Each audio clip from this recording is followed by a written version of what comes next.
Shalom bien-aimé, je nous invite ce matin encore à insister avec l'auteur des Proverbes sur l'attitude que nous devons avoir lorsque nous sommes repris ou alors lorsque nous commettons des actions qui ne sont pas bonnes et qui donnent lieu à interpellation. Quelle est l'attitude? Et pour cela, nous sommes dans Proverbe 29 au verset 1. Un homme qui mérite d'être repris et qui raidit le cou sera brisé subitement et sans remède. Un homme qui mérite d'être repris, n'est-ce pas? Et qui raidit le cou sera brisé subitement et sans remède. Ça veut dire que, en fait, si effectivement tu as posé un acte qui est répréhensible et que lorsque tu es interpellé par rapport à cet acte, tu te braques, tu t'entêtes, tu refuses d'écouter, on dit que la chute va venir sans que tu ne t'en rendes compte. Regardons l'exemple des deux premiers rois d'Israël, notamment le roi Saül et le roi David. En commençant par le roi David, on sait que la Bible l'appelle l'homme selon le cœur de Dieu. Mais est-ce que c'est parce qu'il était parfait? Non.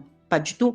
Il ne l'a pas été parce on connaît ses égarements et notamment celui avec la femme de son serviteur Uri. Il a vu la femme de son serviteur, il l'a amenée dans son lit, il a eu un enfant d'elle et c'est comme ça que l'Éternel a envoyé son prophète lui dire, mais tu as mal agi, ce que tu as fait est grave et est désastreux. Et c'est comme ça que David s'est humilié devant l'Éternel, mais malgré ça, l'Éternel l'a châtié parce que l'Éternel a fait mourir l'enfant qui est le premier fils qu'il avait eu de Bathsheba, de cette femme. Et David ne s'est pas rebellé contre Dieu. Vous comprenez ça? Dieu l'a châtié, Dieu l'a chicoté. Même quand il a ordonné de faire le recensement, Dieu est encore intervenu et Dieu lui a dit, tu as mal fait en fait, parce que David voulait mesurer un peu l'étendue de sa puissance, de son pouvoir. Il a ordonné de faire un recensement en Israël pour voir les forces vives de la nation et tout. Et Dieu lui a dit, mais ça veut dire que tu crois que c'est parce que tu es fort que tu peux diriger ce peuple,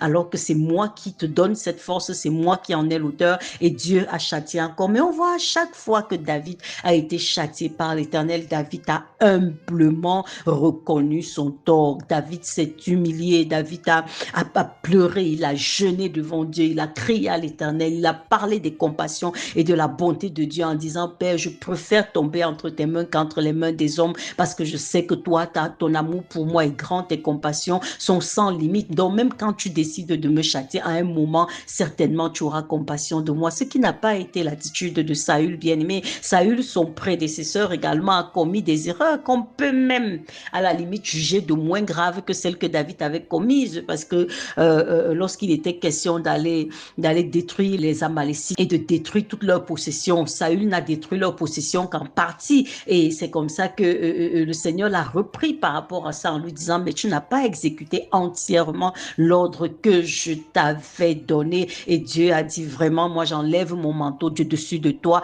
parce que je ne suis plus satisfait de tes attitudes. Mais on voit que par la suite, Saül ne s'est pas repenti. Il a continué dans cet entêtement. Il était jaloux de David parce qu'il savait que David était l'homme que Dieu avait choisi pour le remplacer et il a poursuivi partout. Il a tué les serviteurs de l'Éternel qui pouvaient aller à l'encontre de ses ordres. En fait, il a fait preuve vraiment de diktat, n'est-ce pas? Il s'est positionné comme un dictateur, un radical et on voit ce qu'a été sa fin. Il a vraiment été brisé subitement et sans remède parce qu'on connaît le désespoir avec lequel il cherchait Dieu quand les Philistins sont venus l'attaquer et Dieu ne s'est pas manifesté, n'est-ce pas? Et quand il est même allé invoquer le prophète Samuel lui a dit, demain, toi et tes fils, vous serez complets, vous serez morts à cause de votre attitude de rébellion vis-à-vis de l'Éternel. Donc, lorsque le Seigneur nous reprend, c'est toujours par amour, c'est toujours par amour. Ne t'attarde pas, peut-être parce que très souvent, on va dire, oh, vraiment, le ton avec lequel on m'a parlé n'était pas bon, est-ce qu'on avait besoin de me dire ça devant les gens? Ne cherche pas toutes sortes de justificatifs, de couverture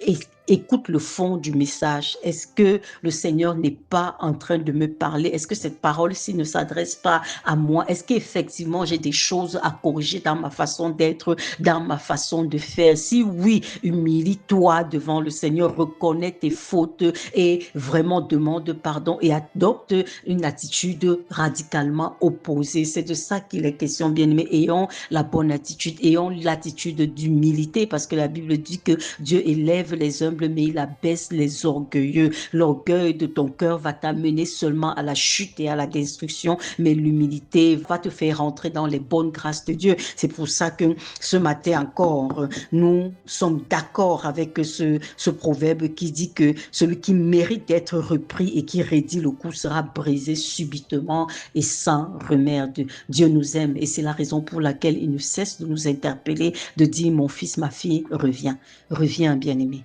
Shalom à toi.